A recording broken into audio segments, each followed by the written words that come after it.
اعوذ باللہ من الشیطان الرجیم، بسم اللہ الرحمن الرحیم۔ آج سورۃ البقرہ کا رکوع نمبر 9 ہے، اور رکوع نمبر 9 کے جو سوالات ہیں ان پہ بات کرنے سے پہلے میں گزشتہ سے پیوستہ یعنی جو رکوع نمبر 8 ہے اس سے متعلق ایک اہم بات میں پہلے ذکر کر دوں، اور پھر اس کے بعد میں رکوع نمبر 9 کے سوالات پہ آؤں گا۔ وہ بات یہ ہے کہ آپ نے یہ دیکھا کہ بنی اسرائیل نے حضرت موسیٰ علیہ السلام سے گائے کے حوالے سے 2-3 سوالات کیے۔ کبھی اس کے رنگ کے بارے میں پوچھا، کبھی اس کی عمر کے بارے میں پوچھا، پھر اس کے رنگ کے بارے میں سوال کیا۔ تو یہ کثرت سے سوال کرنا، اس سے ہمیں منع کیا گیا، یعنی ہم سے مراد یہ ہے کہ رسول اللہ صلی اللہ علیہ وسلم کے صحابہ کو قرآن مجید میں اللہ سبحانہ و تعالیٰ نے واضح طور پر یہ فرمایا کہ یا ایھا الذین آمنوا لا تسألوا عن اشیاء ان تبد لکم تسؤکم، کہ اے ایمان والو اشیاء کے بارے میں، یعنی مختلف چیزوں کے بارے میں، مختلف معاملات میں سوال نہ کیا کرو۔ ان تبد لکم تسؤکم، کہ اگر وہ ظاہر ہو جائیں تو تم پھر ناپسند کرو گے یا تم مشکل میں پڑ جاؤ گے۔ وَإِن تَسْأَلُوا عَنْهَا حِينَ يُنَزَّلُ الْقُرْآنُ تُبْدَ لَكُمْ عَفَا اللَّهُ عَنْهَا، اور خاص طور پر کہ تم اس وقت سوال کرو کہ جب قرآن مجید نازل ہو رہا ہے، تو نزول کے وقت واضح بات ہے کہ تمہارے اس سوال کا جواب دیا جائے گا۔ تو جب جواب دیا جائے گا تو پھر جو لمیٹیشن ہے وہ بڑھتی چلی جائیں گی، قیودات جن کو ہم عربی زبان میں کہتے ہیں۔ تو جب قیودات اور ریسٹرکشنز جن کو ہم کہتے ہیں وہ بڑھتی چلی جائیں تو پھر عمل میں مشکل ہوتی چلی جاتی ہے۔ یہ اللہ سبحانہ و تعالیٰ نے قرآن مجید کی سورۃ المائدہ آیت نمبر 101 میں یہ بات بیان فرمائی ہے، اور اسی طرح سورۃ البقرہ کی آیت نمبر 108 ہے جہاں پہ اللہ سبحانہ و تعالیٰ نے یہ فرمایا کہ ام تریدون ان تسألوا رسولکم کما سئل موسیٰ من قبل، کیا تم یہ چاہتے ہو کہ تم اپنے رسول سے سوال کرو کہ جیسے موسیٰ سے پہلے پوچھا گیا؟ وَمَن يَتَبَدَّلِ الْكُفْرَ بِالْإِيمَانِ، اور جو اس طرح کرتا ہے نا وہ در حقیقت وہ کفر کو ترجیح دیتا ہے ایمان پر، اور پھر وہ سیدھے راستے سے بھٹک جاتا ہے۔ یعنی آگے جا کے میں ذکر کروں گا ایک سوال، یعنی سوال نمبر 3 میں، کہ جو تحریف ہے جسے پرورشن کہتے ہیں، PERVERT، پرورٹ یعنی تحریف کرنا، یہ اس میں ایک بات یہ بھی شامل ہے، یعنی سوالات کے ذریعے سے جو اصل جو مسئلہ ہے جو بالکل غیر مبہم ہے، بالکل واضح ہے، سوالات کر کر کے اس مسئلے کو الجھا دینا، اس سے منع کیا گیا۔ اسی طرح جیسے گائے کا ایک سادہ سمپل سی بات تھی کہ حضرت موسیٰ علیہ السلام نے آ کے کہا اپنی قوم سے کہ بھئی اللہ کہتا ہے گائے ذبح کر دو، ان تذبحوا بقرہ، کہ گائے کو ذبح کر دو۔ لیکن اب معاملہ کیا ہوا کہ انہوں نے اس گائے پر سوالات پہ سوالات، کہ اب اللہ سے یہ پوچھ کے آؤ، اب اللہ سے پھر یہ پوچھو، اللہ سے یہ جا کر پوچھ کر آؤ، تو وہ بات کو الجھا کر رکھ دیا۔ قرآن نے پھر ان کی جو نیت تھی اس کو بیان کر دیا کہ وہ کرنا تو نہیں چاہتے تھے، فَذَبَحُوهَا وَمَا كَادُوا يَفْعَلُونَ، لیکن انہوں نے کر دیا۔ تو یہ گزشتہ سے پیوستہ یعنی ایک بڑی اہم بات تھی کہ سوالات پوچھنے چاہیے، اس میں کوئی شک نہیں ہے، لیکن سوالات پوچھے جاتے ہیں جزئیات میں۔ اللہ سبحانہ و تعالیٰ نے جو احکامات اور جو فرائض بیان کر دیے وہ اتنے واضح ہیں کہ اس پہ مزید کویسچن کی گنجائش سوال کی رہتی نہیں ہے۔ اور اگر اس میں کوئی اجمال ہے، یعنی اللہ تعالیٰ نے اگر ایک بات کو مختصر بیان کیا ہے تو واضح بات ہے کہ اللہ سبحانہ و تعالیٰ نے اسے مختصر اس لیے بیان کیا کہ کہیں ایسا نہیں ہے کہ وہ شارع وہ بھول گیا، بلکہ وہ اس لیے اس کو اجمال کے ساتھ مختصر بیان کیا کہ وہ ہمارے لیے اسی طرح بہتر ہے، اور جہاں پر تفصیل کی ضرورت تھی اللہ سبحانہ و تعالیٰ نے وہاں پر تفصیل سے بیان کر دیا۔ یعنی رسول اللہ صلی اللہ علیہ وسلم کی ایک حدیث ہے کہ آپ نے فرمایا کہ اللہ نے کچھ فرائض تم پر لازم کر دیے ہیں، فرض کر دی انہیں ضائع نہ کرو. جیسے نماز ہے اللہ نے فرض کر دی تو اس کو ضائع نہ کرو. اللہ تعالیٰ نے کچھ چیزیں حرام کی ہیں ان کے پاس نہ جاؤ، اور کچھ حدود اللہ تعالیٰ نے مقرر کی ہیں ان سے تجاوز نہ کرو، آگے نہ بڑھو. اور کچھ چیزوں سے متعلق اللہ تعالیٰ نے خاموشی اختیار کی ہے، اور یہ جو خاموشی ہے یہ نہیں کہ اللہ نعوذ باللہ بھول گیا، نسیان کا شکار ہو گیا، نہیں، بلکہ اللہ نے خود ارادتاً اس معاملے میں سکوت اختیار کیا. اور سکوت اس لیے اختیار کیا کہ تمہارے لیے ایک سہولت بن گئی، لیکن فرمایا کہ اس معاملے میں کھوج نہ لگاؤ. تو یعنی ہمیں یہ بات سمجھائی گئی کہ جو اللہ نے قرآن مجید میں احکامات کو بیان کر دیا، جس بات کو جس طرح بیان کر دیا ایز اٹ از اس کو قبول کر لو، اس کو لے لو. تو مزید سوالات احکامات پر، فرائض پر اور ما بعد طبعیات پر، یعنی جنت پہ، جہنم پہ، آپ دیکھیے کہ ہمارے ہاں سوالات پہ سوالات جب کیے جاتے ہیں تو وہ بات بالکل ایک مزے کا خیز بن جاتی ہے، پھر لوگ اس کے مذاق میں آ جاتے ہیں. جیسے حور کا مسئلہ کہ اس پر جب لوگ بات کرتے ہیں تو سوالات پہ سوالات ہوتے ہیں، پھر اس کے بعد وہ ایک مذاق بن کر بات رہ جاتی ہے. تو یہ رویہ اچھا نہیں ہوتا، یہ سنجیدہ رویہ نہیں ہے، اور خاص طور پہ دین کے معاملے میں ویسے بھی بہت محتاط ہو کر رہنا چاہیے. تو یہ اللہ سبحانہ و تعالیٰ نے قرآن میں جو سوالات کے بارے میں کہا کہ نہ پوچھو سوال، اس سے مراد یہ کہ جو احکامات اللہ نے بیان کر دی ہیں بس اس کو تم اختیار کر لو. اگر سوال پہ سوال کرو گے، جواب پہ جواب آئے گا، وہی نازل ہوگی، تو واضح بات ہے کہ تمہارے لیے جو آپشن ہوگی وہ سکڑتی جائے گی، آپشنز کم ہوتی چلی جائیں گی. تو اللہ نے جہاں پر تفصیل بیان کرنا چاہی تفصیل بیان کر دی، ٹھیک ہے. جہاں اجمال کو بہتر سمجھا وہاں پر اجمال کے ساتھ چیز کو بیان کر دیا. اور اگر احکام میں زیادہ سے زیادہ قیودات میں اضافہ کرتے چلے جائیں گے تو ہمارے لیے مشکل ہوتی چلی جائے گی. جیسے حضرت موسیٰ علیہ السلام کی قوم کا مسئلہ ہوا کہ انہوں نے سوال پہ سوال کیا، گائے کے معاملے میں ان کی جو آپشنز تھی وہ کم ہوتی چلی گئیں، پھر وہ مشکل میں پڑ گئے. تو یہ ایک بڑا اہم نقطہ تھا. گزشتہ درس سے متعلق میں نے کہا کہ اس کی بھی میں وضاحت کر دوں. کئی بار ایسے ہوتا ہے کہ بڑی خاص باتیں رہ جاتی ہیں لیکن وہ وقت مناسب نہیں ہوتا کہ اس پر مزید بات نہیں ہو پاتی. اچھا، آج جو پہلا سوال ہے وہ یہ ہے کہ قتل کا جو معاملہ ہے یہ واقعہ کیا ہے؟ کیا یہ قتل دشمنی کی بنیاد پر ہوا تھا یا جنگ کے دوران؟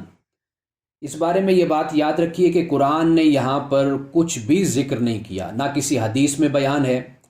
یہ جو اگلی آیت ہے یعنی اس رکوع کی جو پہلی آیت ہے اس میں اللہ سبحانہ و تعالیٰ نے جو بات بیان کی ہے وہ بہت ہی مختصر بات ہے، اور ہمارے ہاں نہ حدیث میں مستند حدیث میں بیان ہے، ایون کہ بائبل میں بھی یہ بات بیان نہیں ہے جو ہمارے مفسرین نے بیان کی ہے، نہ قرآن میں بیان ہے کسی اور مقام پر.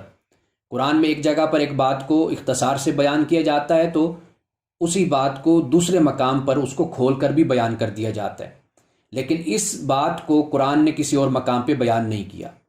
تو یہ اسرائیلی روایات ہم ان کو کہتے ہیں، اسرائیلیات، کہ ان روایات کو بیان کرنے کی ضرورت نہیں ہوتی. ہمارے بعد مفسرین نے ان تمام روایات کو اکٹھا کر دیا. وہ ایک لحاظ سے انہوں نے اس لیے بھی اکٹھا کر دیا کہ اب آپ خود اس کو دیکھ لیں رتب و یابس، اس میں صحیح غلط کیا ہے، اس کو آپ جو صحیح ہے اس کو قبول کر لیں، جو غلط ہے اس کو رد کر دیں. اس لیے بھی چیزوں کو اکٹھا کر دیا جاتا ہے. تو اس لیے پہلی بات تو یہ یاد رکھیے کہ جو یہ ہمارے ہاں یہ بات مشہور ہے کہ گائے کو ذبح کرنا تھا، پھر اس کا ایک ٹکڑا وہ جو شخص مر گیا تھا، مقتول تھا، اس کے جسم کو لگایا گیا، پھر وہ اٹھ کر بیٹھ گیا، اس نے کہا کہ جی فلاں نے میرا قتل کیا، پھر اس کے بعد وہ واپس مر گیا.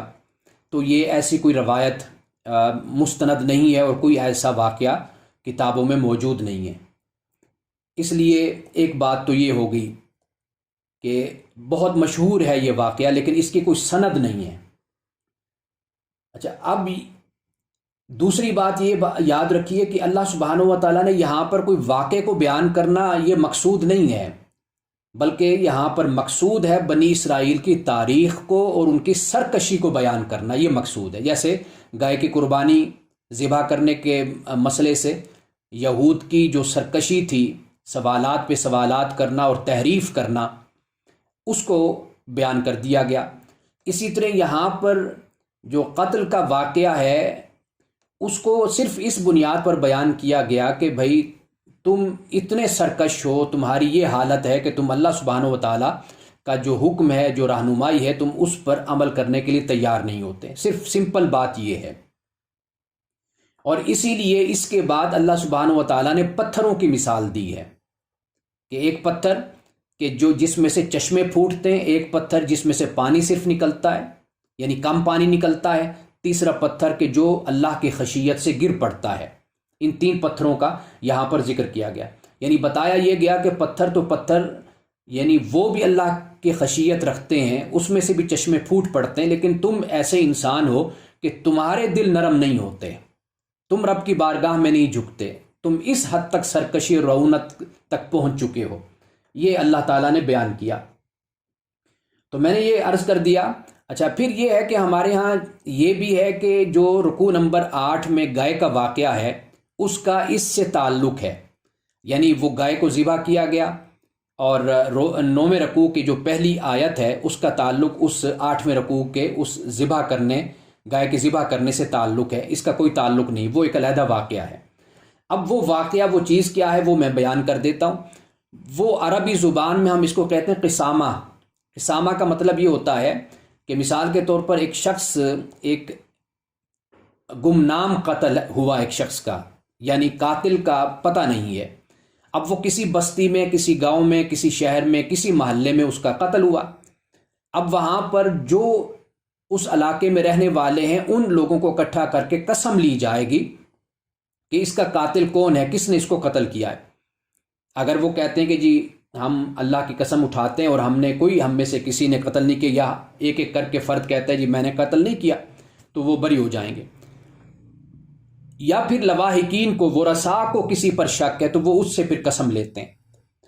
اچھا، لیکن امام ابو حنیفہ کے نزدیک، یعنی فقہ حنفی میں یہ مسئلہ بیان کیا جاتا ہے کہ اگر کسی علاقے میں کوئی شخص قتل ہو جاتا ہے گمنام، تو بے شک وہاں پر کوئی بھی اس کی ذمہ داری کو قبول نہ بھی کرے، لیکن پھر بھی سب پر دیت لازم ہوگی، یعنی جرمانہ لازم ہوگا۔ اب سوال پیدا ہوتا ہے کہ جی کیوں علاقے پر جرمانہ لازم ہوگا، دیت لازم ہوگی کہ بھئی اس کا خون بہا دیں، اس کی کیا وجہ ہے؟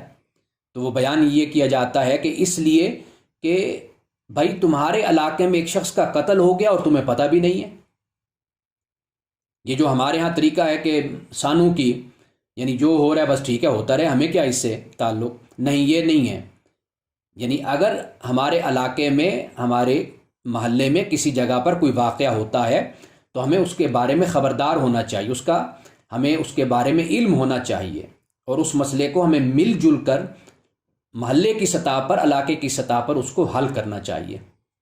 اس لیے آپ دیکھیے کہ اسلام کی یہ خوبصورتی کہ ابن السبیل جو مسافر ہے، بے شک وہ آپ کے علاقے کا نہیں ہے، قرآن مجید نے اس کی خدمت کرنا، اس کو مال دینا اور اس کی ضرورت کا خیال کرنا، اس کو اللہ سبحانہ و تعالیٰ نے حقوق کے انسانی میں اس کو شامل کیا ہے، انسانوں کے حقوق میں شامل کیا کہ فلاں فلاں کو آپ نے دینا ہے، یہ رشتہ دار، یتامہ، یہ مساکین، یہ غربا، یہ فقراء، ان سب کو بیان کے ساتھ ابن السبیل کو بھی اللہ تعالیٰ نے شامل کیا۔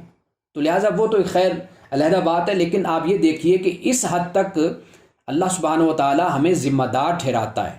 ہم بالکل انڈیفرنٹ نہیں ہو سکتے، بالکل بے پرواہ ہو کر اپنی سوسائٹی سے بیٹھ جائیں کہ جی ہمارا کوئی تعلق نہیں۔ ہم میں سے ہر شخص کسی نہ کسی سطح پر اس کا ذمہ داری ہے اس پہ۔ تو یہاں پر قسامہ کے در حقیقت مسئلے کو بیان کیا گیا ہے، یعنی وہاں پر حضرت موسیٰ علیہ السلام کی قوم میں وہاں پر کسی شخص کا گمنام قتل ہوا، تو اللہ سبحانہ و تعالیٰ نے یہ فرمایا کہ جو تم میں جو ایک پرنسپل ہے، ایک طریقہ ہے، اس کے مطابق تم اس مسئلے کو حل کرو۔ وہاں پر جو اضربو کا لفظ ہے، ضرب کا مطلب تو ہمارے ہاں اکثر طور پر یہ خیال کیا جاتا ہے مارنا، لیکن عربی زبان میں اس کے بہت سے مطلب ہیں۔ ایک مطلب اس کا آپ قرآن پاک دیکھیے، قرآن نے کہا کہ جب تم زمین میں سفر کرو تو سفر کے لیے بھی ضربتم فی الارض کا لفظ آیا. تو نماز کے معاملے میں کہا کہ تم پر کوئی حرج نہیں ہے کہ پھر تم نماز کی قصر کر لیا کرو. تو وہاں پر سورۃ النساء میں اللہ نے فرمایا یا ایھا الذین آمنوا اذا ضربتم فی الارض، کہ جب تم زمین میں سفر کرو. اچھا، ضرب الشیء بالشیء کا مطلب ہوتا ہے ایک چیز کو دوسری شے سے ملا دینا، مکس کر دینا. ضربت علیہم الذلۃ والمسکنہ، کہ ذلت اور مسکنہ کو اللہ نے ان پر مسلط کر دیا. اب ضربت کا مطلب یہاں پر مسلط کر دینا بھی ہو گیا.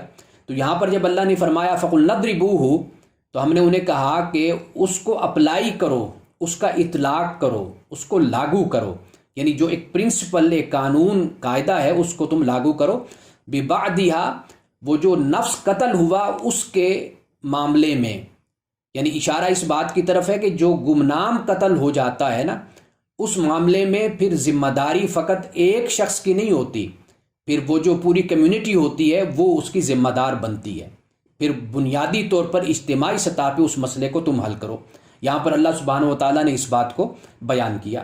تو لہٰذا اس سے کوئی تعلق نہیں ہے کہ وہ گائے کو ذبح کیا گیا، پھر اس کی ایک بوٹی لی گئی، ایک ٹکڑا لیا گیا، پھر اس ٹکڑے کو اس شخص کی لاش پر لگایا گیا، وہ اٹھ کر بیٹھ گیا، پھر اس نے بتا دیا، پھر وہ مر گیا. اس سے کوئی تعلق نہیں اس کا.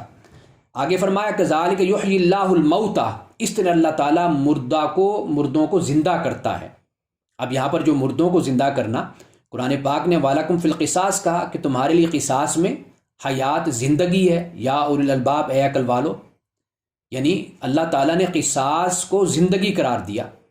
اور آپ جانتے ہیں کہ اسی قوم یہود کے بارے میں سورۃ المائدہ میں اللہ سبحانہ و تعالیٰ نے واضح طور پر یہ بیان کر دیا کہ جو آیت کریمہ ہم بہت زیادہ ہمارے ہاں پڑھی جاتی ہے کہ من احیاہا فکأنما احیا الناس جمیعا، کہ جس نے ایک شخص کو زندگی دی اس نے انسانیت کو زندگی دی، اور جس نے ایک شخص کو قتل کیا گویا کہ اس نے ساری انسانیت کو قتل کیا. تو یہاں پر ایک پورا قانون اللہ سبحانہ و تعالیٰ نے بیان کر دیا، اور یہ تورات میں بھی موجود ہے.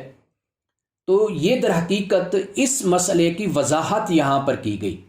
لیکن ہمارے مفسرین نے اس مسئلے کو گائے کے ذبح کرنے سے اس کا تعلق جوڑ دیا، جبکہ اس سے اس کا کوئی تعلق نہیں ہے. یہ پہلا سوال ہے کہ جو یہ کیا گیا کہ قتل کا واقعہ کیا ہے. اور پھر اگلا جو سوال ہے وہ خود بخود انویلڈ ہو جاتا ہے کہ کیا یہ قتل دشمنی کی بنیاد پہ ہوا تھا یا جنگ کے دوران. وہ میں نے آپ کو بتا دیا کہ اس سے اصل مقصود کیا ہے. اب اس کے بعد دیکھیے سوال نمبر 2 ہے کہ اب یہ سوال بھی اس سے کوئی تعلق نہیں رکھتا کہ کیا وہ مردہ زندہ ہو کر مر گیا تھا کہ زندہ رہا. یہ میں نے آپ کو بتا دیا کہ سرے سے یہ واقعہ ہی نہیں ہے. اب اسی سوال کی جو دوسری جز ہے وہ یہ ہے کہ ان کے دل سخت کیوں ہوئے تھے، حالانکہ ان کے سامنے تو حقیقت آ گئی تھی. دلوں کا سخت ہونا یہ مختلف بات قرآن مجید میں بیان کی گئی ہے. اس کی وضاحت میں چند اور آیات کے ذریعے سے کروں گا. سورۃ الحدید کی آیت نمبر ہے 16. اس میں اللہ سبحانہ و تعالیٰ نے فرمایا کہ وَلَا يَكُونُوا كَالَّذِينَ أُوتُوا الْعِلْمَ مِنْ قَبْلُ فَطَالَ عَلَيْهِمُ الْأَمَدُ فَقَاسَتْ قُلُوبُهُمْ. اللہ نے فرمایا کہ ان لوگوں کی طرح نہ ہو جانا جو تم سے پہلے جنہیں کتاب دی گئی، کہ جب ان پر مدت گزر گئی. یہ الفاظ بڑے توجہ طلب ہیں. فَطَالَ عَلَيْهِمُ الْأَمَدُ، کہ جب ان پر ایک مدت گزر گئی تو فَقَاسَتْ قُلُوبُهُمْ، ان کے دل سخت ہو گئے. یعنی جیسے مدت اور وقت گزرتا جاتا ہے، نبوت اور نبی کے دور سے زمانہ دور ہوتا چلا جاتا ہے، تو پھر دل سخت ہوتے چلے جاتے ہیں. تو فکر اس بات کی کرنی چاہیے کہ دلوں میں نرمی رہے، اور یہ دلوں کی نرمی اور یہ حلم اور یہ دلوں میں رقت، یہ در حقیقت اللہ سبحانہ و تعالیٰ کے احکامات کی طرف انسان کو یہ رقت اور یہ نرمی راغب کرتی ہے. انسان اللہ کہ ذکر سے، اللہ کی یاد سے پھر کانپ اٹھتا. اسی سورۃ الحدید میں اسی بات کو بیان کیا گیا. الم یعن للذین آمنوا ان تخشع قلوبهم لذکر اللہ، کیا ایمان والو کیا ابھی وہ وقت نہیں آیا کہ تمہارے دل اللہ کی یاد سے، اللہ کے ذکر سے کانپ اٹھیں. تو یہ جو رقت ہے یہ بڑی ضروری ہے. دلوں کا سخت ہو جانا یہ اللہ کی طرف سے بڑی آزمائش ہوتی ہے کہ انسان پھر کسی بات کی طرف متوجہ نہیں ہوتا، ہر بات پر کج بحثی کرتا ہے، ہر بات پہ بحث کرے گا اور مختلف نکات اس میں سے نکالے گا. جو سادہ اسلام کی تعلیم ہے، آج ہی بخاری شریف کی میں پڑھا رہا تھا تو اس میں ایک حدیث کہ جس میں اللہ سبحانہ و تعالیٰ نے رسول اللہ صلی اللہ علیہ وسلم نے یہ فرمایا کہ دین کے معاملے میں تشدد مت اختیار کرو، اس لیے کہ اللہ کا دین اسے تم عاجز نہیں کر سکتے، لیکن وہ تم کو عاجز کر دے گا، بے بس کر دے گا اللہ کا دین تمہیں۔ تو اس لیے جو اللہ کا دین ہے بس اس کو اختیار کرو، اس میں تشدد اور شدت وہ اس میں پیدا کرنے کی کوشش مت کرو۔ یعنی شدت تشدد سے مراد اس کی وضاحت کر دوں، یعنی نماز ہے، اللہ نے 5 وقت کی نماز فرض کی ہے، بس آپ نماز پڑھیے، اور باقی آپ کے پاس جو وقت ہوگا، رسول اللہ صلی اللہ علیہ وسلم کی احادیث، اسی حدیث پر اس بات کو بیان کیا گیا۔ حضور نے نماز کا ذکر کیا، صبح کا اور شام کا اوقات کا ذکر کیا، اور پھر ساتھ یہ بھی بیان کر دیا ہاں اگر تمہیں توفیق ہے، سہولت ہے، ہمت ہے تو پھر تہجد پڑھ لیا کرو، بس یہ آپ نے بیان کر دیا۔ یعنی بڑا مختصر کر کے، اور اس کے جو حدیث کے آغاز میں جو الفاظ ہیں وہ یہی الدین یسر، اللہ کا دین آسان ہے، بس اس کے بعد آپ نے پھر یہ چیزیں بیان کر دی عبادت کے حوالے سے۔ تو دلوں کی جو نرمی ہے یہ بہت بڑی نعمت ہوتی ہے کہ انسان کا دل پسیج جائے، رقت انسان پر طاری ہو، اللہ تعالیٰ کا حکم کی طرف لب کے انسان پلٹے اور آئے اللہ کی طرف۔ تو یہاں پر قسد قلوبہم کا لفظ استعمال کیا۔ اب یہ جو قوم یہود تھی، ان کا معاملہ یہی تھا کہ خدا کے حکم کے مقابلے میں سرکشی اختیار کرنا۔ رسول اللہ نے فرمایا نا کہ انسان جب گناہ کرتا ہے تو دل پہ ایک سیاہ نشان لگتا ہے، گناہ کرتا چلا جاتا ہے تو سیاہ نشان بڑھتے چلے جاتے ہیں، پھر ایک وقت آتا ہے کہ دل بالکل سیاہ ہو جاتا ہے اور پھر احساس گناہ ہی ختم ہو جاتا ہے۔ تو احساس گناہ یعنی یہ سرکشی کا نتیجہ ہوتا ہے، گناہوں کی طرف بے حد توجہ اور گناہوں کو کرنا، یہ آخر میں انسان کا یہ نتیجہ ہوتا ہے۔ اور وہ آیت کریمہ آپ یاد کریں کہ سورۃ الاعراف کی میں نے ایک دفعہ ذکر کیا تھا کہ وَلَقَدْ زَرَعْنَا لِجَهَنَّمَ كَثِيرًا مِنَ الْجِنِّ وَالْإِنسِ، کہ ہم نے بہت سے انسانوں کو جہنم کے لیے، جن و انس کو پیدا کیا۔ یعنی پیدا کیا تو دوسرے کام کے لیے تھا، عبادت کے لیے، لیکن یہ خود اس طرف پلٹ کر آتے ہیں۔ آگے خود بیان کر دیا کہ ان کے دل ہیں لیکن سمجھتے نہیں، آنکھیں ہیں دیکھتے نہیں، کان ہیں سنتے نہیں ہیں۔ اچھا، جس طرف میں متوجہ کرنا چاہتا ہوں وہ یہ کہ فرمایا اولئک کالانعام بل ھم اضل، یہ لوگ جانوروں جیسے بلکہ ان سے بھی بدتر ہیں۔ تو یہاں پر اللہ سبحانہ و تعالیٰ نے انسانوں کی بات کی، پھر ان کو جانوروں سے اللہ نے تشبیہ دی، بلکہ ان سے بھی بدتر کہا۔ یعنی یہ سرکشی کا نتیجہ ہوتا ہے، اور انسان پھر پتھروں سے بھی گیا گزرا ہو جاتا ہے، جانوروں سے بھی گیا گزرا ہو جاتا ہے۔ اب قرآن مجید نے یہاں پر 3 قسم کے پتھروں کا ذکر کیا، جیسے میں نے پہلے بیان کر دیا۔ ایک پتھر وہ کہ جس سے چشمے پھوٹتے ہیں، اور آپ جاتے ہیں شمالی علاقوں میں، آپ جائیں پہاڑوں میں جائیں، آپ دیکھیں گے کہ پانی اوپر سے نیچے آ رہا ہے، چشموں کا پانی، صاف شفاف پانی، منرل واٹر ہے۔ اور آپ دیکھیے کہ کئی پانی ایسا ہوتا ہے کہ جو بڑی تیزی کے ساتھ آ رہا ہوتا ہے، اور کوئی پانی دوسری قسم وہ ہے کہ جو صرف پانی نکلتا ہے، کم پانی۔ اور تیسرا اللہ کی خشیت سے پتھر بھی گر پڑتے ہیں، یعنی ان کی خاصیت یہ ہے کہ ان میں بھی اللہ سبحانہ و تعالیٰ کی خشیت اور گریہ ازاری ہے ان میں۔ سورۃ بنی اسرائیل میں اللہ نے فرمایا نا کہ وَلَٰكِن لَا تَفْقَهُونَ تَسْبِيحَهُمْ، کہ یہ جو چرند پرند ہیں، یہ اللہ کی جو مخلوق ہے، یہ اللہ کی تسبیح کرتی ہے، لیکن ہمیں فرمایا کہ تم ان کی تسبیح کو سمجھتے نہیں ہو۔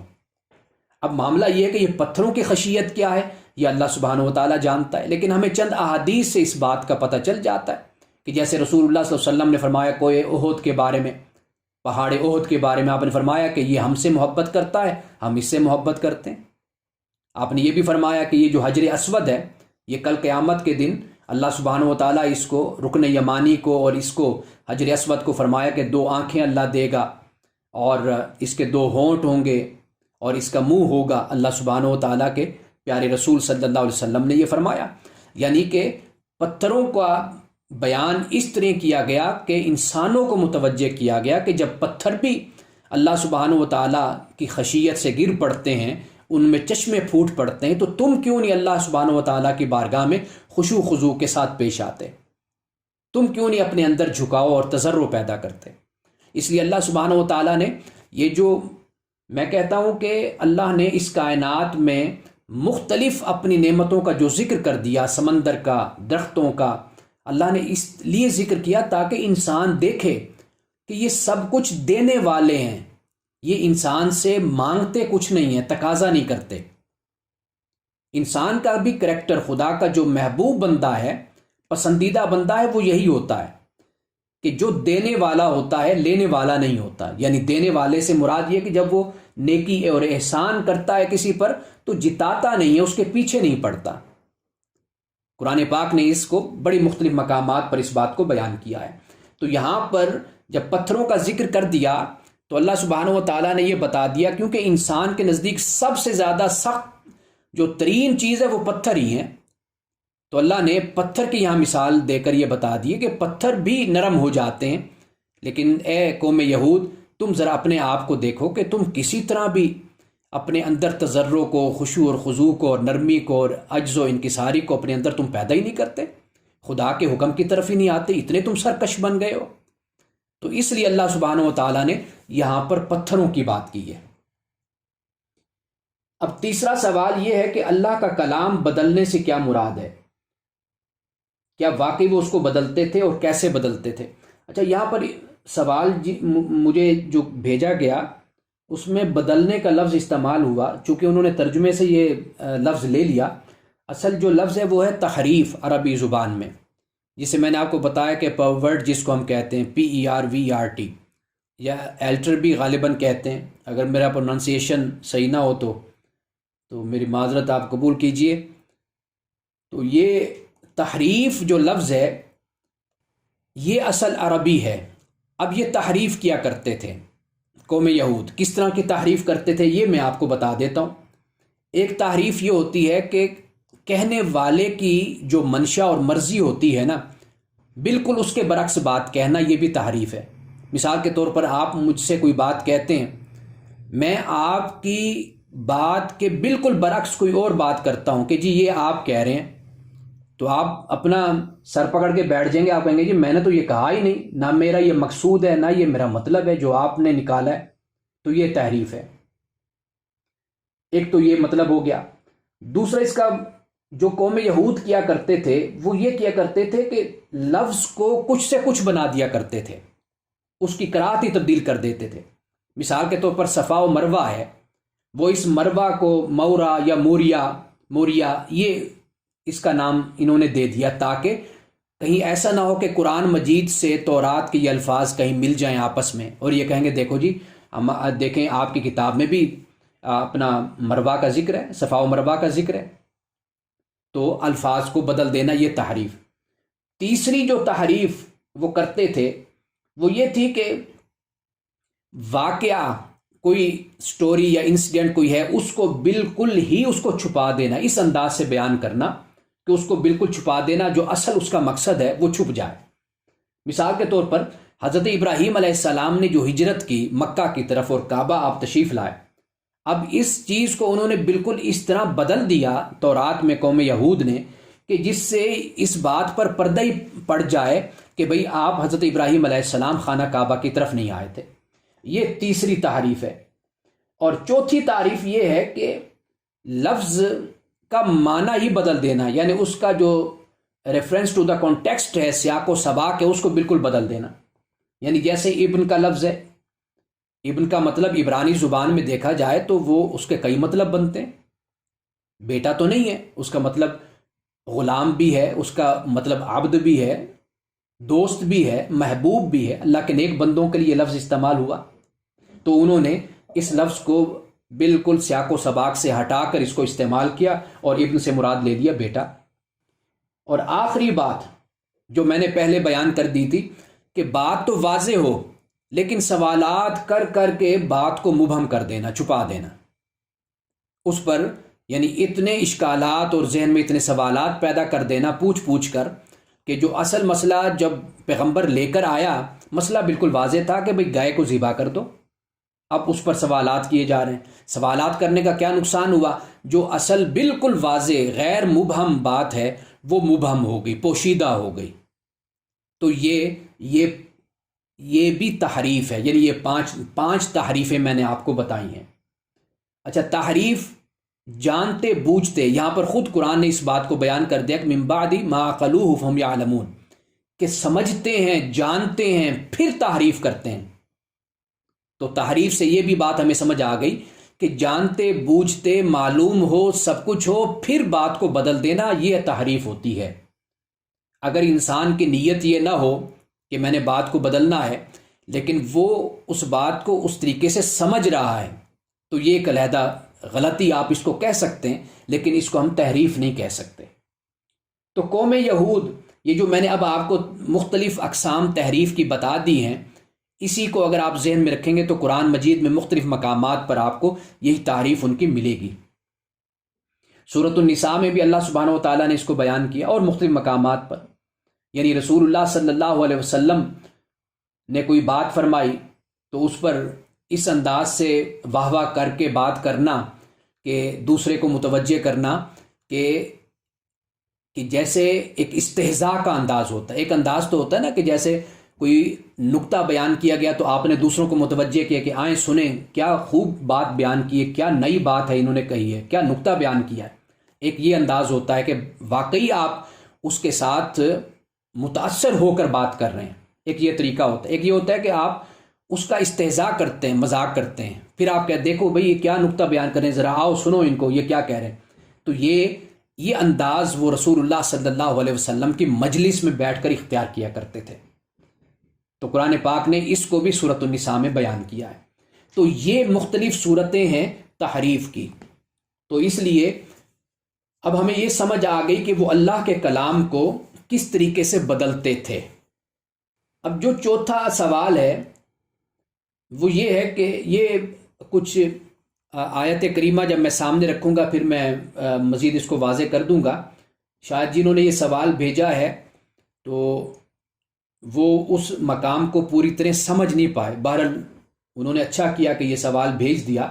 سوال یہ کہ اس آیت میں یہ ظاہر ہو رہا ہے کہ یہودیوں کو اسلام کی دعوت دینا بے فائدہ ہے، پھر ہم ان کو کیوں دعوت دیتے ہیں؟ اب یہاں پہ سمپل بات یہ ہے کہ اللہ سبحانہ و تعالیٰ نے ان کے نفاق کو اور ان کے کفر کو اللہ سبحانہ و تعالیٰ نے بیان کیا ہے، اور وہ کیا ہے؟ وہ یہ ہے کہ وہ مسلمانوں کو دھوکہ دیتے ہیں اور مسلمانوں کو یہ بتایا ہے کہ تم نے ان کے فریب میں نہیں آنا، ان کی شرپسندی میں نہیں آنا۔ وہ کیا ہے؟ جب وہ یہ کہتے ہیں کہ ہم ایمان لائے تو وہ ایمان لانے سے مراد ہرگز یہ نہیں کہتے کہ بھئی ہم محمد صلی اللہ علیہ وسلم پر ایمان لائیں۔ ان کا مقصود یہ ہوتا ہے کہ ہم تو ہیں ہی ایمان والے، حضرت موسیٰ علیہ السلام پر ایمان لائیں، ہم تورات پر ایمان لائیں۔ تو وہ اس انداز سے مسلمانوں سے بات کرتے ہیں۔ اچھا، پھر اسی مقام پر اللہ سبحانہ و تعالیٰ نے کوئی 2-3 قسمیں ان لوگوں کی بیان کی ہیں۔ یہ نمبر 5 جو سوال ہے یہ ایک فرقے کے بارے میں، ان کے ایک گروہ کے بارے میں ہے، اور جو یہ گروہ ہے جس پر میں اب بات کر رہا ہوں یہ گروہ ہے کہ جو پڑھا لکھا گروہ ہے، یہ ان کا ذکر کیا گیا۔ اب جو 5واں سوال ہے وہ یہ ہے کہ ان میں سے کچھ ایسے ہیں جو کتاب کو نہیں جانتے، تورات ان کی آبائی زبان میں اتری تھی، پھر وہ کیوں نہیں جانتے تھے؟ اچھا، واضح بات ہے کہ وہ ان پڑھ تھے۔ قرآن پاک نے ان کا تعارف بھی اس طرح کروایا، وَمِنْهُمْ أُمِّيُّونَ لَا يَعْلَمُونَ الْكِتَابَ، ان میں سے ان پڑھ ہیں جو کتاب کو نہیں جانتے۔ اچھا، اب یہ جو امانی کا لفظ ہے اس کا ایک مطلب تو ہوتا ہے خواہشات، یعنی جو جھوٹی روایات ہیں اور جھوٹی جو رسومات ہیں، رواجات ہیں، وہ مراد ہیں، اور اس سے مراد امنیہ اگر لیا جائے تو اس سے مراد صرف پڑھنا بھی ہوتا ہے۔ یعنی یہ وہ گروہ ہے کہ جو صرف تورات کو پڑھتا ہے، جانتا کچھ نہیں کہ اس کے اندر کیا لکھا ہوا ہے، اس کا مکمل بھروسہ اپنے علماء اور مشائخ پر ہے، پیروں پر ہے، گدی نشینوں پر ہے اس کا پورا بھروسہ۔ جیسے میں تو بعض اوقات جب پڑھتا ہوں، مطالعہ کرتا ہوں، مجھے ایسے لگتا ہے کہ شاید یہ کوئی ہماری تصویر بیان کی جا رہی ہے مسلمانوں کی۔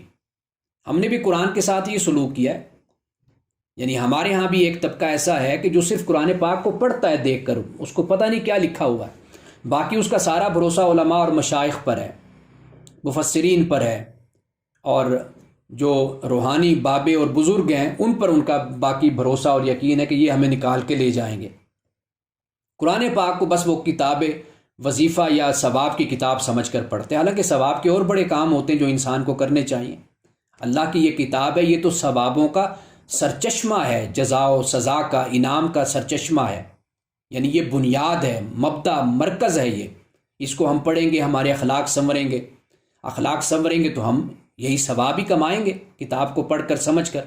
ہم نے اس کتاب کو پڑھنا ہی ثواب بنا لیا اور اسی کو ہی عمل بنا لیا. حالانکہ یہ عمل کی کتاب ہے کہ اس کو پڑھیں پھر ہم عمل کریں. ہم نے پڑھنے کو ہی عمل بنا لیا. تو مجھے تو ایسا لگتا ہے کہ شاید قوم یہود کا جو ذکر اللہ سبحانہ و تعالیٰ نے اتنا زیادہ قرآن مجید میں کیا، شاید اللہ جسے کہتے ہیں کہ وہ عالم الغیب ہے، غیب کو جانتا ہے، اسے معلوم تھا کہ بھئی ہمارا یہی حشر ہونا ہے امت مسلمہ کا. اب یہاں پر جو امیون اور امانی کا جو لفظ آگے استعمال کیا، امنیہ جو لفظ ہے واحد ہے اس کا مطلب ہوتا ہے پڑھنا.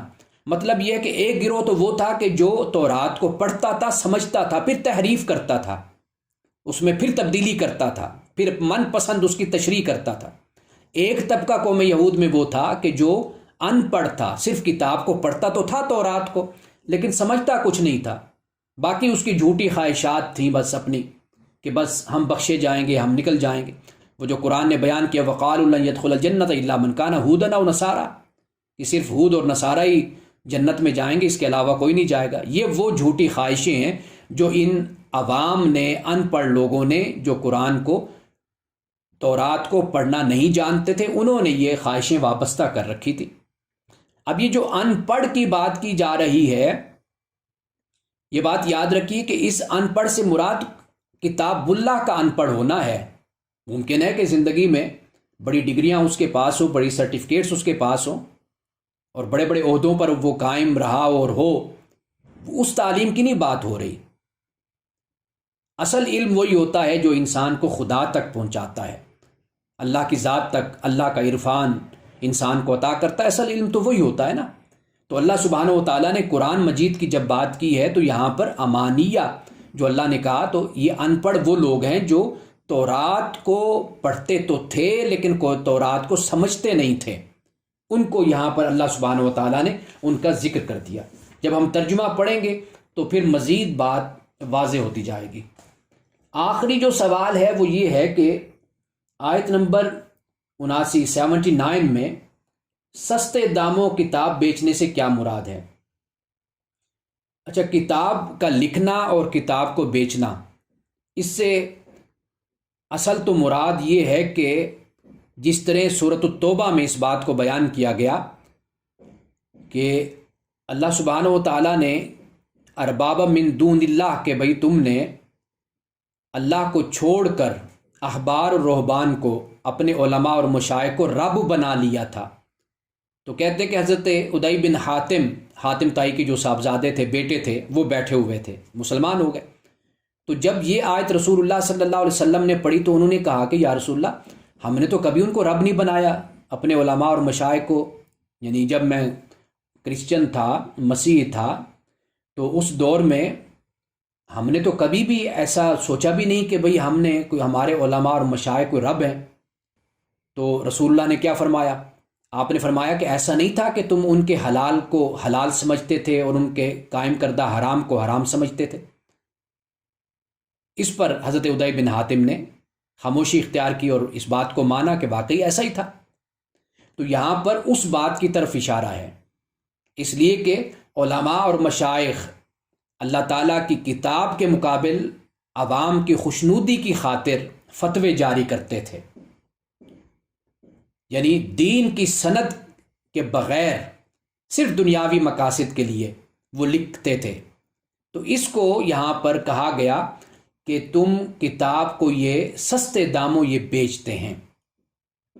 یہ میں نے اس کی بات کی وضاحت کر دی تھی کہ ایک رکوع میں غالباً اسی سورۃ البقرہ کا جو پہلا پاؤ جب ختم ہوتا ہے تو اس کا آخری رکوع، وہاں پر بھی یہ الفاظ آئے ہیں. تو وہاں پر میں نے وضاحت یہ کر دی تھی کہ کوئی یہ نہ سمجھے کہ سستے داموں تو نہیں بیچا جا سکتا کتاب کو، اللہ کی آیات کو، لیکن مہنگے داموں بیچ لیا جائے. نہیں، اس سے مراد صرف اتنی ہے کہ جو ایک فعل کی برائی ہے نا، شناعت، اس کی قباحت اور گندگی، اللہ تعالیٰ نے اصل میں اس بات کو واضح کیا. یعنی یہ بتا دیا کہ یہ اتنی قیمتی چیزیں ہیں کہ ان کو اگر تم کسی بھی بڑی قیمت پر بھی بیچو گے تو اس کے مقابلے میں اس کی کوئی حیثیت نہیں ہوگی. اصل اس بات کو بیان کر دیا گیا ہے. تو یہ 6 سوالات جو آج جو مجھے ملے تھے اس پر میں نے تفصیل سے بات کر لی. تو میں چاہتا ہوں کہ ترجمہ ہم پڑھیں اور اس میں اگر کوئی بات ہوگی تو میں اس کو واضح کرتا چلا جاؤں گا. فرمایا وَإِذْ قَتَلْتُمْ نَفْسًا فَادَّارَأْتُمْ فِيهَا. اب آغاز سے جو میں نے سوالات کے جوابات دیے وہ اب آپ نے ذہن میں رکھنے اور ذہن میں رکھ کر پھر اب آپ نے ان کو سننا ہے. وَإِذْ قَتَلْتُمْ نَفْسًا، اور جب تم نے قتل کیا ایک نفس کو، فَادَّارَأْتُمْ فِيهَا، اور پھر تم اس میں اختلاف کرنے لگے. وَاللَّهُ مُخْرِجٌ مَا كُنْتُمْ تَكْتُمُونَ، اللہ سبحانہ و تعالیٰ ظاہر کرنے والا ہے جو تم چھپاتے تھے. یعنی قیامت کے دن تو ہر بات ظاہر ہو جائے گی، لیکن اس دنیا میں بھی اللہ سبحانہ و تعالیٰ نے جو قوانین دیے ہیں، اگر ان قوانین کو تم اختیار کرو گے تو پھر دودھ کا دودھ پانی کا پانی ہو جائے گا. یعنی مجرم سامنے آ جائے گا، بے گناہ کا بھی پتہ چل جائے گا. فَقُلْنَا اضْرِبُوهُ بِبَعْضِهَا، تو پھر ہم نے کہا کہ اسے، یعنی اس پرنسپل اور اس قانون کو، اس اصول کو تم لاگو کرو اس کے اس نفس کے بعد پر. یعنی ایسے مسئلے کہ جو گمنام قتل کے ہوں یا قتل کے ہوں، تو جو ارادتاً قتل کرتا ہے اور قاتل کا پتہ ہے، انہی مسئلوں میں سے ایک مسئلہ، بعد مسئلہ یہ بھی ہے گمنام قتل ہونے کا، تو اس پر تم اس کو لاگو کرو. کذالک یحیی اللہ الموتى، اس طرح اللہ تعالیٰ مردوں کو زندہ کرتا ہے. مردوں کو زندہ کرنے سے مراد یہ ہے کہ بے شک وہ مردہ مر گیا، وہ تو نہیں بول سکتا، لیکن اللہ تعالیٰ کے اس قائم کردہ قوانین کے ذریعے سے گویا کہ وہ مردہ بولتا ہے، پتہ چلتا ہے کہ بھئی اس کو بے گناہ قتل کیا گیا اور اس طریقے سے اس کو مارا گیا. وَيُرِيكُمْ آيَاتِهِ لَعَلَّكُمْ تَعْقِلُونَ، اور وہ تمہیں اپنی نشانیاں دکھاتا ہے. لَعَلَّكُمْ تَعْقِلُونَ، تاکہ تم عقل سے کام لو. اب نشانیاں کیا دکھاتا ہے؟ اللہ سبحانہ و تعالیٰ یہ بتا رہا ہے کہ تم آخرت کا انکار کرنے والے ہو. دیکھو اللہ سبحانہ و تعالیٰ اس طریقے سے بھی جو مر جانے والے لوگ ہیں ان کا قصاص اور ان کا بدلہ اللہ تعالیٰ اس طرح دیتا ہے، اور اسی طرح کا معاملہ اللہ سبحانہ و تعالیٰ تمہیں آخرت میں بھی دکھائے گا. لعلکم تعقلون، تاکہ تم عقل سے کام لو. ثم قست قلوبکم من بعد ذالک، اور پھر اس کے بعد تمہارے دل سخت ہو گئے. فہی کالحجارۃ، جیسے پتھر ہوتے ہیں. او اشد قسوہ، بلکہ پتھروں سے بھی بڑھ کر سخت تمہارے دل. وَإِنَّ مِنَ الْحِجَارَةِ، اس لیے کہ بعد پتھر وہ ہیں کہ لَمَا يَتَفَجَّرُ مِنْهُ الْأَنْهَارُ، کہ ان سے نہریں بہتی ہیں، چشمے پھوٹتے ہیں. وَإِنَّ مِنْهَا لَمَا يَشَّقَّقُ فَيَخْرُجُ مِنْهُ الْمَاءُ، اور بعد ان میں سے وہ ہیں کہ جس میں سے جو پھٹتے ہیں تو ان میں سے پانی نکلتا ہے. وَإِنَّ مِنْهَا لَمَا يَهْبِطُ مِنْ خَشْيَةِ اللَّهِ، اور بے شک ان میں سے ایسے بھی ہیں کہ جو اللہ کی خشیت سے گر جاتے ہیں. اچھا، خشیت جو لفظ ہے اس کی بھی میں وضاحت کرتا چلوں. ایک مقام پہ اللہ نے فرمایا انما یخشی اللہ من عبادہ العلماء، کہ اللہ تعالیٰ کی جو خشیت ہے یہ اللہ کے بندوں میں سے جو علماء ہیں نا ان کو حاصل ہوتی ہے، جو علم والے ہیں ان میں خشیت ہوتی ہے. اب یہ خشیت کیا ہے؟ یہ در حقیقت اللہ سبحانہ و تعالیٰ کی اس کائنات میں جب انسان غور و فکر کرتا ہے، جب انسان کے پاس علم آتا ہے، تو اللہ سبحانہ و تعالیٰ کی ذات کی ہیبت اس کے دل پر طاری ہوتی ہے. جب اللہ کی ذات کی ہیبت طاری ہوتی ہے، یہ جو ہیبت ہے در حقیقت اس کو خشیت کہتے ہیں.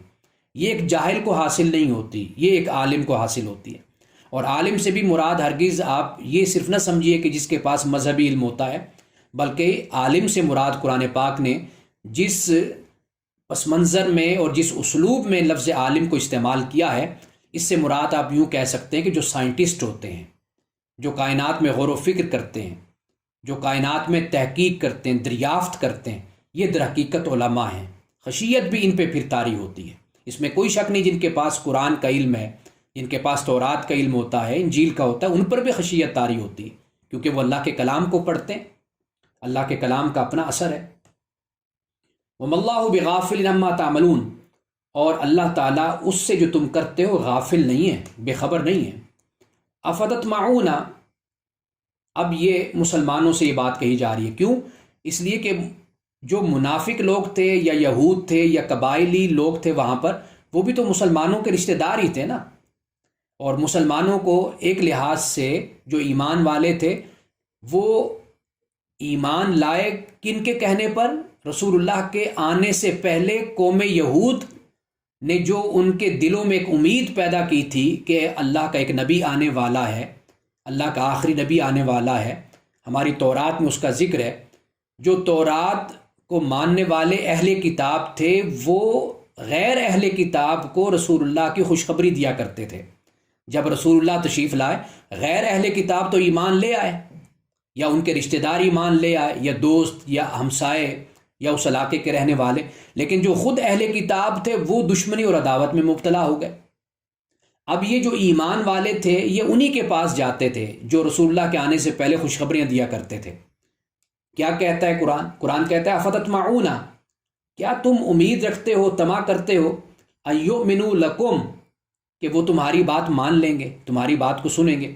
یؤمنو کے ساتھ جب لام استعمال ہوتا ہے تو پھر اس کا مطلب ہوتا ہے ماننا، اعتبار کرنا، لیکن جب اس کے ساتھ با کا لفظ استعمال ہوتا ہے تو پھر ہوتا ہے ایمان لانا۔ جیسے آمنت باللہ ہم کہتے ہیں، میں ایمان لایا اللہ پر، تو با ایمان کے لیے استعمال ہوتا ہے، تو وہ تمہاری بات کو مان لیں گے۔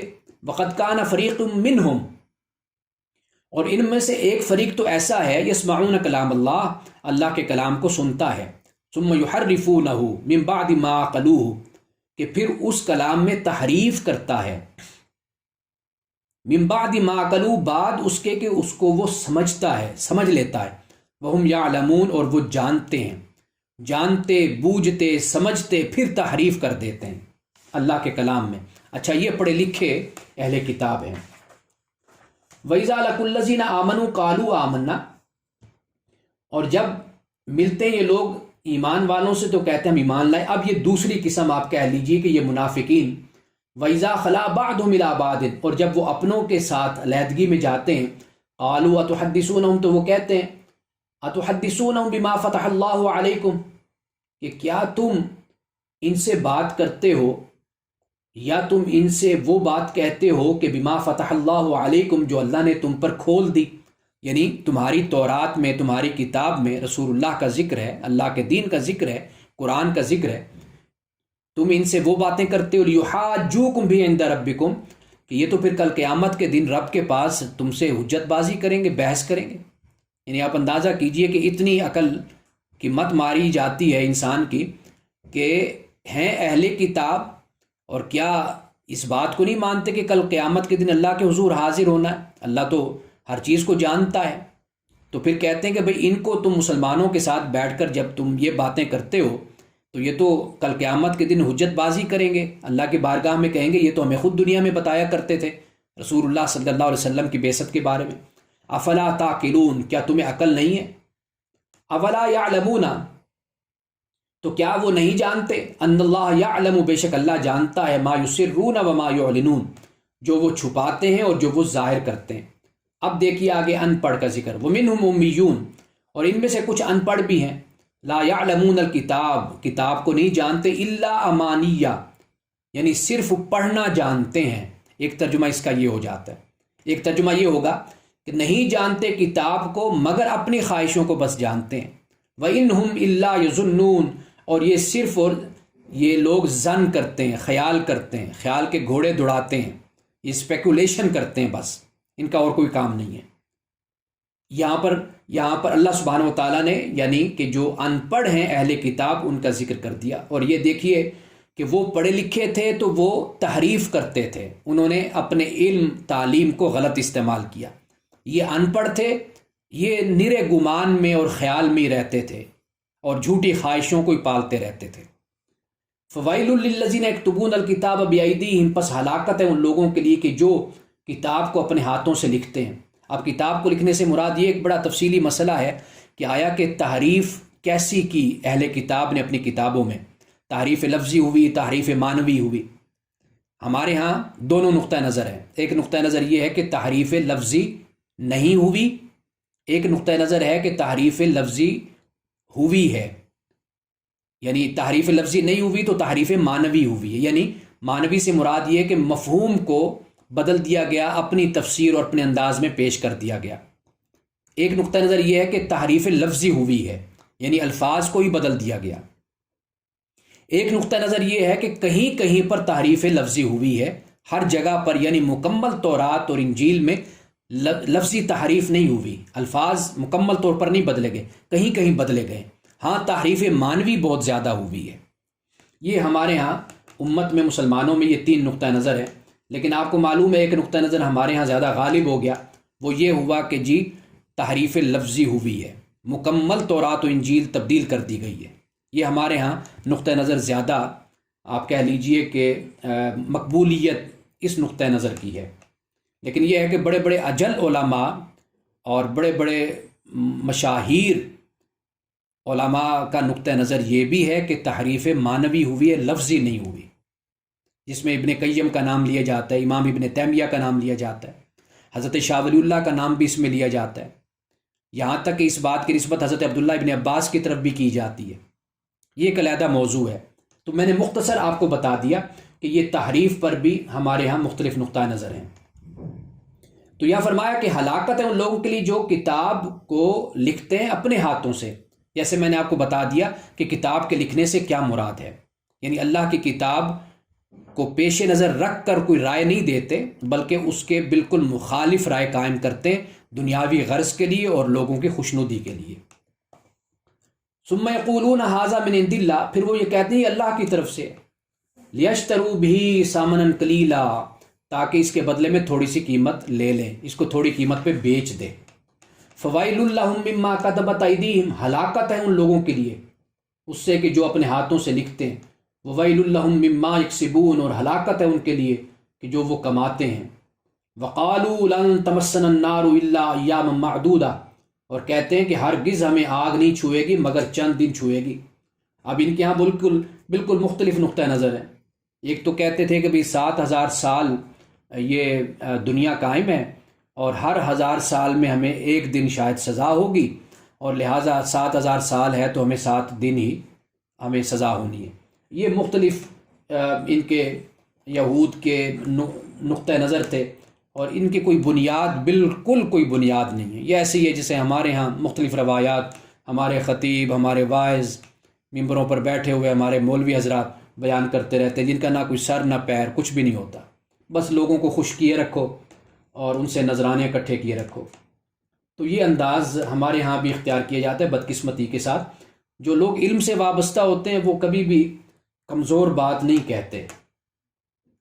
یہ علم اللہ تعالیٰ کی اتنی بڑی نعمت ہے، اتنی بڑی نعمت ہے کہ انسان کا مزاج اور اس کا ٹیمپرامنٹ، اس کا ایٹیچیوڈ، یہ علم ایسا بنا دیتا ہے کہ وہ کبھی بھی پست بات، چھوٹی بات، کبھی کمزور بات پھر انسان نہیں کہتا۔ یہ علم کا بڑا فائدہ ہے اور اس کا بڑا فیض ہے کہ انسان کو باہر، ظاہر اور باطن دونوں سے انسان کو سنوارتا ہے۔ یہ قل اتخذتم عند اللہ، کہہ دیجئے عہدن، کیا تم نے کوئی اللہ سے کوئی وعدہ لیا ہوا ہے کہ بھئی تم چند دن ہی آگ میں جاؤ گے؟ فلن یخلف اللہ عہدہ، اور اللہ تعالیٰ ہرگز اپنے وعدے کے خلاف نہیں کرے گا اگر اس نے وعدہ کیا ہے تم سے۔ ام تقولون علی اللہ ما لا تعلمون، بلکہ وہ اللہ پر ایسی بات کہتے ہیں جو تم نہیں، بلکہ وہ بات یہ اللہ پر بناتے ہیں جو تم نہیں جانتے، یعنی تم اللہ پر وہ بات بناتے ہو جو تم نہیں جانتے۔ یعنی نہ کوئی تورات میں اس بات کا ذکر ہے، نہ کوئی بیان ہے، نہ کوئی اس کی اتھینٹیسٹی ہے، یہ بس تم نے اللہ پہ ایسی بات بنا رکھی۔ اللہ کی مرضی ہے، وہ چند دن سزا دے، انسان کو بخش دے اور انسان کو جہنم میں ڈالے، انسان کو جہنم سے نکال دے، اس کی مرضی ہے۔ لیکن معاملہ یہ ہے کہ تم کہاں سے جنت کے ٹھیکیدار بن گئے ہو، اصل اس سوچ کا رد ہے۔ یعنی ہرگز یہ بات نہیں ہے کہ کوئی جہنم میں انسان نے جانا ہے اور ہم نے اس کا بیٹھ کر فیصلہ کرنا ہے مسلمانوں نے کہ بھئی ہاں کس نے جنت میں جانا ہے اور کس نے جہنم میں جانا ہے، یہ نہیں ہے۔ اصل یہاں پر رد یہ ہے کہ یہ جو نسلی سوچ ہے نا کہ بھئی ہم چونکہ قوم یہود ہیں تو لہٰذا ہم اگر آگ میں بھی جائیں گے تو چند دن کے لیے جائیں گے، پھر ہم نے جنت میں چلے جانا ہے، یہ جو ٹھیکے داری ہے، اجارہ داری، اصل اس کو قرآن مجید بیان کر رہا ہے کہ بھئی تم کون ہو کہ اپنے آپ کو جنتی بنانے والے اور جنت کے ٹھیکیدار بننے والے اور دوسروں کو جہنم میں ڈالنے والے۔ یہ تو اللہ کا معاملہ ہے، اللہ جانے وہ اپنے بندوں کے ساتھ کیا معاملہ کرتا ہے۔ اس پہ میں نے گزشتہ درس میں تفصیل سے روشنی میں نے ڈال دی تھی، اور اگر کوئی سننا چاہے تو اس کو سن لے، وہ نجات کے حوالے سے اور جنت اور جہنم کے حوالے سے میں نے وہاں پر تفصیل سے بیان کر دیا تھا۔ بلا من کسب سیئہ، ہاں جو، اب دیکھیے اب کیا بیان کر دیا کہ جو برائی کرتا ہے وَأَحَاطَتْ بِهِ خَطِيئَتُهُ، اور پھر اس کی جو برائیاں ہیں وہ اس کو گھیر لیتی ہیں، فَأُولَٰئِكَ أَصْحَابُ النَّارِ، یہی لوگ آگ والے ہیں، ہم فیہا خالدون، یہ اس میں ہمیشہ رہیں گے۔ اب خالدون پر میں نے بڑی تفصیل سے بتا دیا تھا آپ کو کہ یہ خالدون سے مراد طویل مدت بھی ہوتی ہے، کیونکہ یہی خالدون کے لفظ قرآن پاک نے ان مسلمانوں کے لیے بھی استعمال کیے ہیں کہ جو ارادتاً کسی کو، مسلمان کو قتل کرتے ہیں، اپنے مومن بھائی کو جو قتل کرتا ہے، اللہ تعالیٰ نے اس کے بارے میں بھی یہ کہا کہ اس کی جزا جہنم ہے، وہ اس میں ہمیشہ رہے گا۔ وہاں پر بھی خالد کا لفظ استعمال کیا ہے۔ حالانکہ ہمارے ہاں نقطہ نظر یہ ہے کہ جو کلمہ پڑھ لیتا ہے، مومن ہے، مسلمان ہے، وہ برائی کی وجہ سے کافر نہیں ہوتا، فاسق ہو سکتا ہے، فاجر ہو سکتا ہے، لیکن کافر نہیں ہوگا وہ، تو لہٰذا وہ جہنم میں ابدی طور پر نہیں جائے گا، یعنی طویل مدت کے لیے۔ یہ ایک نقطہ نظر ہے۔